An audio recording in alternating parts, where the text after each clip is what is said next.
दोस्तों नमस्कार। आशा है कि आप अच्छे होंगे। आपका दिन शुभ हो। इसी के साथ वीडियो का हम शुभारंभ करते हैं। सर्दी से बचिए, खाली पेट मत रहिए और ज़रूरत हो तो स्नान कीजिए। आपको लगता है कि स्नान कर सकते हैं, आपकी कैफियत है, आपको जवाब दे सकती है, आपका शरीर है तो नहाइए। वरना तो यूरोप में तो 6-6 महीने नहीं नहाते लोग और उनके स्वास्थ्य कौन से खराब हो जाते हैं। तो ये आपके ऊपर है। अपने शरीर को देखिए, उसके हिसाब से नहाइए। वो अलग बात है कि नहाना तो स्वास्थ्य के लिए अच्छी बात है। तो आज हमारा जो विषय है कि सना आमजद के साथ और जो शोएब चौधरी जो पाकिस्तान के यूट्यूबर हैं उनके साथ बदतमीजी हुई। आईएसआई जो पाकिस्तान की आईएसआई है बदतमीजी कर रही है, क्योंकि आईएसआई को और इस्लामिक देशों को इसमें क्या, इनको क्या खुजली है। अगर हम कुरान की बातों को बता रहे हैं, क्या हम कुरान की बातें ना बताएं? आपका इस्लाम ही तो कहता है हम जब कुरान की बातें बताते हैं तो उसका सवाब मिलता है। आप कहते हो कि अच्छे तरीके से बताएं। अब किस तरीके से बताएं, आप बताइए ना। आपकी कुरान में जो लिखा है वही बताएं, किस तरीके से बताएं। अगर गैर मुस्लिमों के खिलाफ नफरत फैलाई जा रही है तो वो चीज़ तो बतानी पड़ेगी। तो हम तो बहुत अच्छे तरीके से बता रहे हैं। हम तो रसूलुल्लाह कह रहे हैं, मोहम्मद सल्लल्लाहु अलैहि वसल्लम कह रहे हैं उनको। हम तो कभी किसी को धर्म के नाम पर कत्ल नहीं कर देते। हम तो कभी भी किसी गैर हिंदू को कत्ल करने की बात नहीं सोचते या कोई गैर ईसाई को कत्ल करने की बात नहीं सोचते। लेकिन तुम्हारा इस्लाम गैर मुस्लिमों को कत्ल करने की बात सोचता है। और यूट्यूब वालों, मेरा आपसे निवेदन है कि ये लड़ाई बहुत दूर जा चुकी है। ये जो अब इंसानियत के जो शोले बुलंद हो रहे हैं, जो सैलाब आ रहा है, तो आप भी जो भेदभाव वाली नीति करते, जो रीच कम करते हो, आप ये चैनलों के रीच कम करना छोड़ दो, खुला छोड़ दो, खुले आसमान के रूप। क्योंकि हम मानवता का काम कर रहे हैं, हम दानवता का काम नहीं कर रहे। हाँ, हम ये गुस्ताखी कर रहे हैं कि जो इस्लाम में सही बात लिखी है, सच्चाई लिखी है, जो विवादास्पद बातें लिखी हैं, उनको हम बताने का काम कर रहे हैं। अगर सच्चाई बताना जुर्म है तो यूट्यूब वालों, हम इस्लाम के वो चैनल भी इंडिया में नहीं चलने देंगे जो दिन रात चलते रहते हैं और काफिरों को कोसते रहते हैं और झूठ बोलते रहते हैं कि अल्लाह गफूर, अल्लाह रहमान वाला, अल्लाह दयावान है। ये अल्लाह गफूर, माफ़ करने वाला अल्लाह है, जिसने कह दिया पूरी दुनिया पर मुसलमानों का राज हो। पूरे भारत की वक्फ बोर्ड ने ज़मीन छीन ली। मुसलमान कहते हैं ये हमारी ज़मीन है। भाई, इस्लाम तो बाहर से आया था और इस्लाम तो लूटपाट की आइडियोलॉजी से उसकी विचारधारा बनी।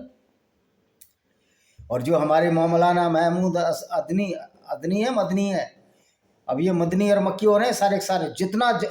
मदनी का मतलब तो और खतरनाक, क्योंकि जो अपने नाम के आगे मदनी लगाए तो बड़ा खतरनाक।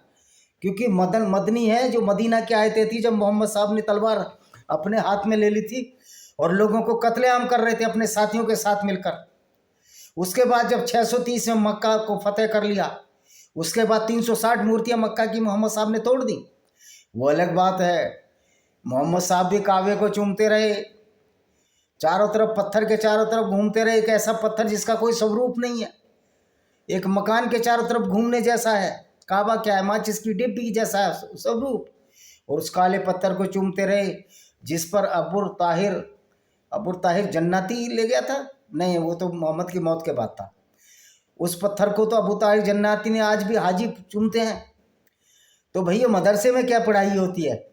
और ये सना अमजद, शोएब चौधरी जो बता रहे हैं, शोएब चौधरी भी अंदर से जानते हैं, सना अमजद भी अंदर से जानती है। इवन ये क्या नाम है इसका, शरीफ का, अरे ये ठुल्लू शरीफ, शहबाज शरीफ, ये भी जानता है कि इस्लाम वास्तव में क्या है। और अरबी कंट्री भी जानते हैं इस्लाम में क्या है। और नूपुर शर्मा ने बोला वो सच था। कतर के बेगैरत सिंह सुल्तान को बिल्कुल भी बेगैरती नहीं आई कि जो कुरान की सच्चाई बोली वही तो तुम मदरसे में पढ़ते हो। नूपुर शर्मा ने वही तो बोला कि मोहम्मद ने 6 साल की उम्र में शादी की। इसने तो आयशा जिससे शादी हुई जो अबू बकर सिद्दीकी की बेटी थी पहले खलीफा की, उसने खुद कहा मैं गुड़ियों से खेल रही थी जब मोहम्मद साहब मुझको लेने आए। तो देखिए मदरसों में क्या पढ़ाई की जाती है, किस तरह से ये जो अल्लाह है किस तरह से लोगों को हिंसा की तरफ उकसाता है, एक पूरे ग्रुप को हिंसा की तरफ उकसाता है जिनको कि मुसलमान कहा जाता है। और यूट्यूब वालों, आपके लिए भी अनुनय विनय है, लड़ाई बहुत दूर जा चुकी है। आप फ्रीडम ऑफ स्पीच जो हमारी हनन कर रहे हैं, हम सरकार के पास अर्जी लगाएंगे। सरकार को भी हमारे वोटों की दरकार है, हिंदू वोटों की दरकार है, ईसाई वोटों की दरकार है, गैर मुस्लिम वोटों की दरकार है। हम खुलेआम डंके की चोट पर कह रहे हैं कि अगर आप यूट्यूब भेदभाव पॉलिसी करोगे तो आपको हिंदुस्तान से जाना पड़ेगा। इसको हल्के से मत लेना। आपने बहुत सारे चैनल लोगों के डिलीट कर रहे हो, लेकिन हम एक बहुत बड़ा, एक जैसी सर्दी खत्म होंगे एक बहुत बड़ा एक विरोध प्रदर्शन यूट्यूब के खिलाफ होगा। जिस तरह चाइना में बैन है, यहाँ भी हम बैन करवा देंगे। हम उन ताकतों के सामने झुकने वाले नहीं हैं जो इस्लामिक ताकत हैं, यानी कि जो सारी दुनिया को गाली दें, गैर मुस्लिमों को कत्ल करने की बात जिनकी कुरान बात करे, और हम बताएं भी ना। ये वक्त निकल चुका है, ये दादागिरी निकल चुकी है।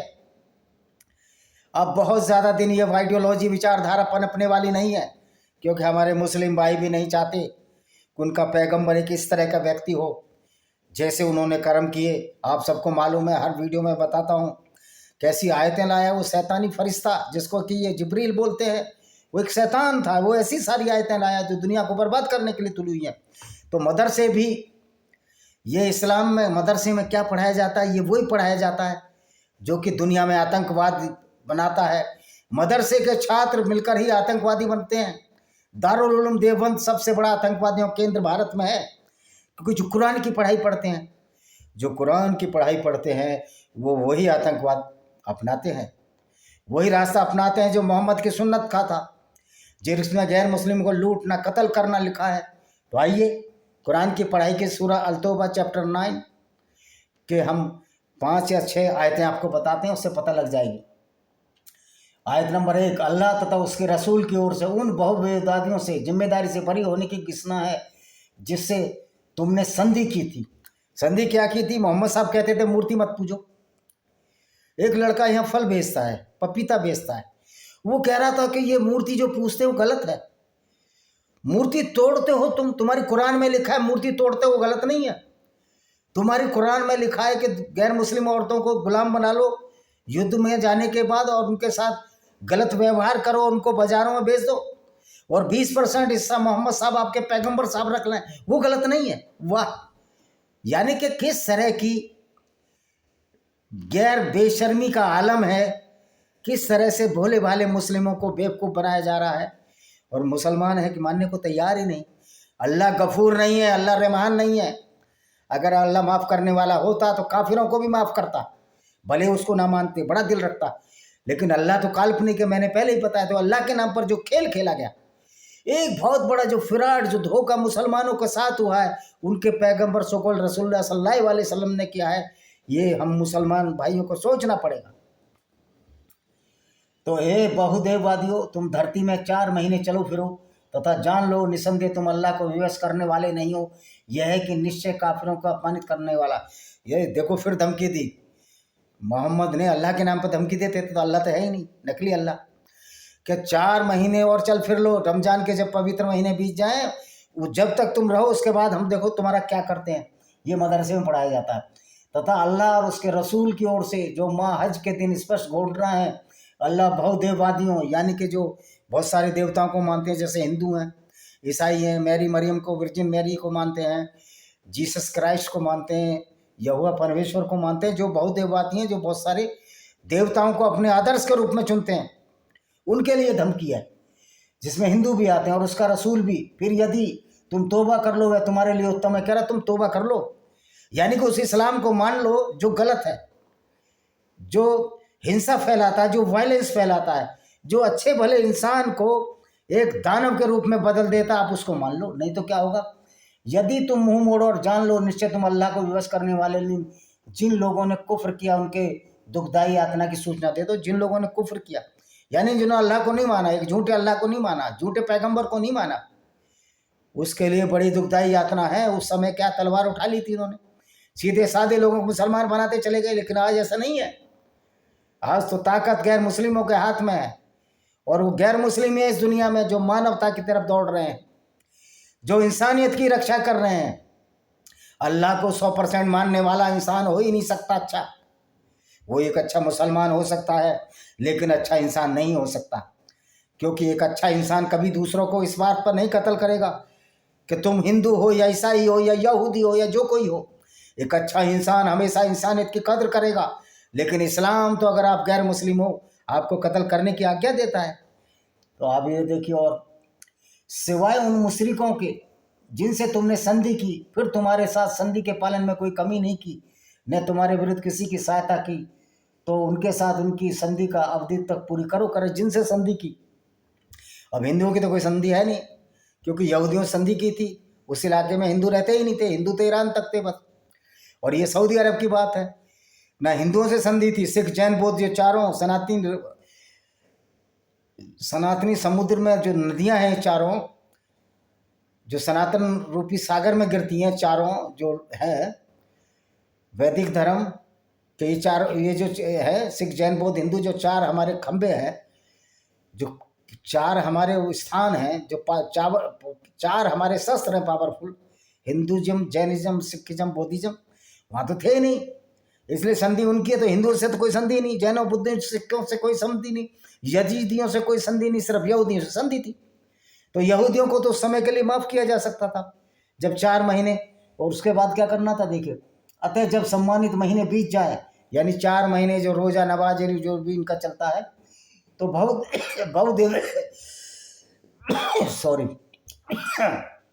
तो बहुत देर ओ अल्लाह का जाब आ गया, वे कहेंगे अल्लाह का जाब आ गया, क्योंकि लॉस एंजलिस में आग लग रही है, उसमें अल्लाह का जाब आ गया, उसमें मुसलमान भी मर गए। अल्लाह ने मुसलमानों को भी मार दिया, अपने लोगों को मार रहा है।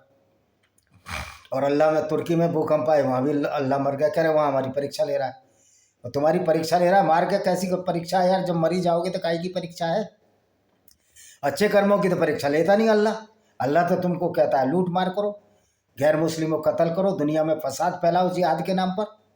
तो अब ये चलने वाला नहीं भाई, ख़त्म कहानी, टाटा बाय बाय हो जाएगी इस विचारधारा को। क्योंकि जिहाद हो सकता है तो एंटी जिहाद भी हो सकता है। ऐसा कोई किसी के कोई हाथ में चूड़ियाँ नहीं है, सबके दिमाग है, सबके बुद्धि है, सब रोटियाँ खाते हैं और बर्दाश्त करने को तैयार नहीं। जो सांप्रदायिकता के नाम पर लोग हिंदुओं को जो बदनाम करते चलते हैं, जो कि हिंदू बीजेपी के आने से हिंदू हिंदू हो रहा है, और तुम्हारी कुरान तो हर जगह मुसलमान मुसलमान कर रही है। मिटा दो कुरान की इन आयतों को जो मुसलमान मुसलमान कर रही है। और हिंदू का तो ये सिद्धांत है कि वसुदैव कुटुंबकम, सारी दुनिया सुखी हो, तुम्हारा तो सिद्धांत नहीं है ये। तुम किस मुंह से ये बात करते हो? तुमको कोई हक नहीं, जिसके घर शीशे के होते हैं दूसरों के घरों पर पत्थर नहीं फेंका करते। अब क्या होगा? जब सम्मानित महीने बीत जाए तो बहुदेववादियों को जहाँ पाओ कत्ल करो, उन्हें पकड़ो, उन्हें घेरो, उनके लिए हर गात की बैठो। यदि तौबा कर ले, नमाज कायम कर ले, जक़ात दे दे तो उनका रास्ता छोड़ दो। निसंदेह अल्लाह अति क्षमाशील अत्यंत दयावान है। अल्लाह कब जब दयावान है? जब आप इस्लाम कबूल कर लो, क्योंकि इस्लाम कबूल करने के बाद अल्लाह इतना दयावान हो जाएगा, आपको लूटने की छूट दे देगा, गैर मुस्लिमों को कत्ल करने की छूट दे देगा, उनकी औरतों को लूट कर बाजार में बेचने की छूट दे देगा इस्लाम। क्योंकि मोहम्मद साहब ने भी बनु कुरैजा की औरतों को नजद के बाजारों में बेचा, जो यहूदी औरतें थी, और वहीं जाकर अटैक किया। इन पर कोई अटैक नहीं हुआ, मोहम्मद साहब ने खुद जाकर अटैक किया। जो शैतानी फरिश्ता जिब्राइल आया, वो शैतानी जो आयत लाया कि जाओ, हदीस में वर्णन है कि अभी तुमने अपने हथियार खोले मोहम्मद साहब ने कहा नहीं, हथियार बांधो और फिर लूटने चले जाओ उनको, बनु कुरैजा को 20% हिस्सा उसमें मोहम्मद साहब को मिलता था। तो भैया ऐसा और किसी आइडियोलॉजी में नहीं है।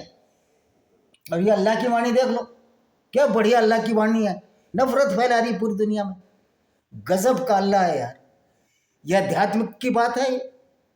ये तो ऐसा लग रहा है कि जैसे एक ग्रुप हो, एक गिरोह हो, एक पूरा गिरोह तैयार किया आप लोगों ने, जो इंसानियत को शर्मसार कर रहा है। हमारे मुस्लिम भाई भी इसको समझते हैं, जो नहीं समझते बेचारे अभी जानते नहीं। अगर थोड़ी भी गैरत बाकी होगी, किसी में इंसानियत बाकी होगी, मुसलमान कुरान की आयतों को पढ़ेगा, निश्चित तौर पर अगर वो मुसलमान रहता है तो ये सोचने की वाली बात है, वाकई उसकी बुद्धि को क्या हो गया है, उसको ब्रेन वॉश हो चुका है या उसकी बुद्धि को लकवा मार गया है। निसंदेह ऐसे लोग हैं जो ज्ञान नहीं रखते। अच्छा, हम ज्ञान नहीं रखते, जो गैर मुस्लिम ज्ञान नहीं रखते, अल्लाह बहुत ज्ञान रखता है। वाह भाई वाह, अल्लाह तो कहता है धरती चादर की तरह है और ऊपर से मैंने पहाड़ गाड़ दिए और धरती गोल है, और अल्लाह तो कहता धरती स्थिर है, सूरज उसके चारों तरफ चक्कर काटता। ओ भैया, सूरज उसके चारों तरफ नहीं चक्कर काटता, पृथ्वी उसके चारों तरफ करती है। तो ये अल्लाह की उल्टी रीति, वही कहावत है ना, उल्टे बांस बरेली जाए। यानी कि जो अपने को ज्ञानीमान बन रहा है, सब जो सब पर काबिज है, सब चीज जानता है, उसको यही नहीं पता कि मैंने दुनिया बनाई है, कैसे पृथ्वी घूम रही है, कैसे सूरज घूम रहा है। यही तो कुरान की गलतियां हैं। इसी से साबित होता है कुरान कोई अल्लाह वल्लाह की वाणी नहीं है, कोई अल्लाह नाम की चीज नहीं है। ये सब जो प्रपंच रचा गया मोहम्मद और उनके साथियों सल्लल्लाहु अलैहि वसल्लम, मोहम्मद साहब जो आपके रसूल हैं, उसकी वजह से ये प्रपंच रचा गया। तो भाई ये 6 आयत मैं बता रहा हूँ, ये मदरसे में पढ़ाई होती है। अभी लगा लो, मोहम्मद अरशद मदनी जी बड़े भोले भाले बनकर कहते हैं कि मदरसे में तो वही हो पढ़ाया जाता है जो कुरान में लिखा है। तो मैं भी तो कहता हूँ कि कुरान में तो यही लिखा है ना, दूसरों को कत्ल करो। यूट्यूब वालों ऑफिशियल्स, अगर हम सही बात बता रहे हैं तो आपके क्या बवासीर हो रही है, आपके क्या चुलपुल हो रही है। अरे भाई, आपका ब्रेन वॉश हो चुका, हमारा तो ब्रेन वॉश नहीं हो चुका। हम क्या कुरान की सच्चाई बताकर अपने हिंदू और ईसाई भाइयों की रक्षा ना करें? उनको ये ना बताएं कि मौलाना सारे झूठ बोलते हैं, और जो सो कॉल्ड जो सेकुलर लीडर है हिंदू के, नकली जो सदम निरपेक्ष लोग हैं भारत के राजनीतिक लीडर, वो झूठ बोलते हैं, हिंदू मुस्लिम भाईचारे की बात करते हैं। कुरान तो साफ साफ कहती है कि मुसलमान और हिंदू का भाईचारा नहीं होना चाहिए। ये चैप्टर सूरा अल बकरा में ये कहा गया है कि गैर मुस्लिमों के साथ भाईचारा हो ही नहीं सकता। तो इस आज के लिए इतना ही काफ़ी। मेरी एक किताब आप चाहें तो पढ़ सकते हैं, डिस्क्रिमिनेटेड हिंदूज, कि किस तरह इस्लाम की कुरान की आयतों को पढ़ कर हिंदुओं का डिस्क्रिमिनेशन हुआ, हिंदुओं पर अत्याचार ढाए गए मुगलों द्वारा, इस्लामिक इन्वेडर्स द्वारा, जिहादियों द्वारा। इसी के साथ मैं इस वीडियो को विराम देता हूँ। वंदे मातरम, जय हिंद, आपका दिल से।